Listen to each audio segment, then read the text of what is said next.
Welcome back to Failed Football Transfers, where we examine those big money moves that didn't quite pan out. Today's spotlight is on Fernando Torres, the Spaniard who dazzled at Liverpool but faced a dramatic downturn after his record-breaking transfer to Chelsea.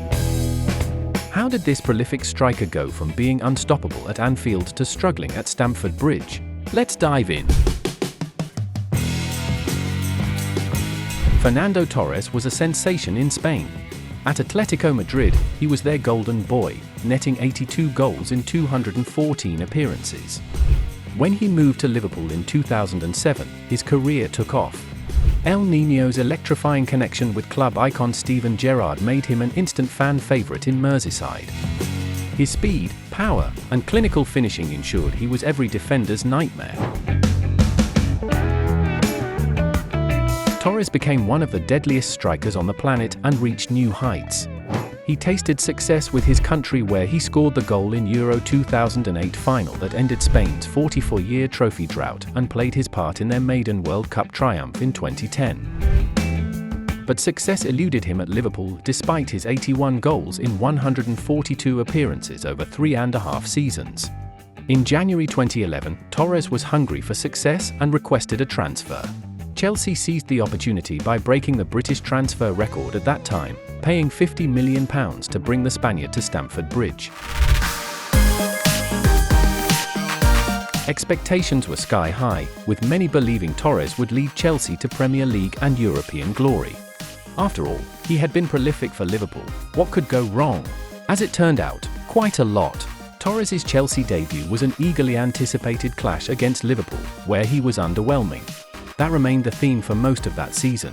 It took him 903 minutes to score his first Chelsea goal, a long wait that only amplified the pressure. In that half-season, Torres scored just once in 18 appearances. Injuries, lack of form, and the weight of his hefty price tag seemed to stifle him. He struggled to adapt to Chelsea's style and failed to assert himself as the main striker, especially with Didier Drogba still in the squad.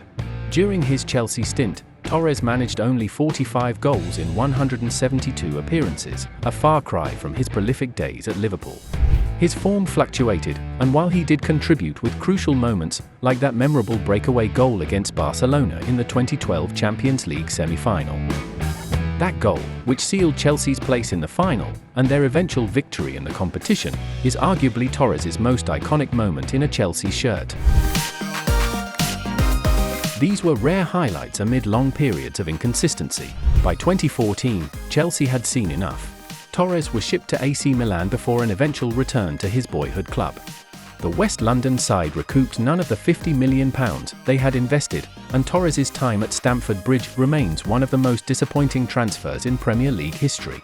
Torres' move to Chelsea is a reminder that football transfers, no matter how big the name, are never guaranteed to succeed.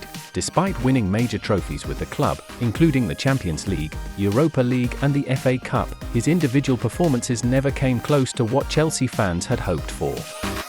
Fernando Torres went from being one of the Premier League's deadliest strikers at Liverpool to a shadow of himself at Chelsea, proving that sometimes even world-class players can struggle under the weight of expectations. Thanks for tuning in to Failed Football Transfers. If you enjoyed this episode, don't forget to like, subscribe, and hit that bell icon for more insights into the transfers that didn't quite hit the mark. See you next time.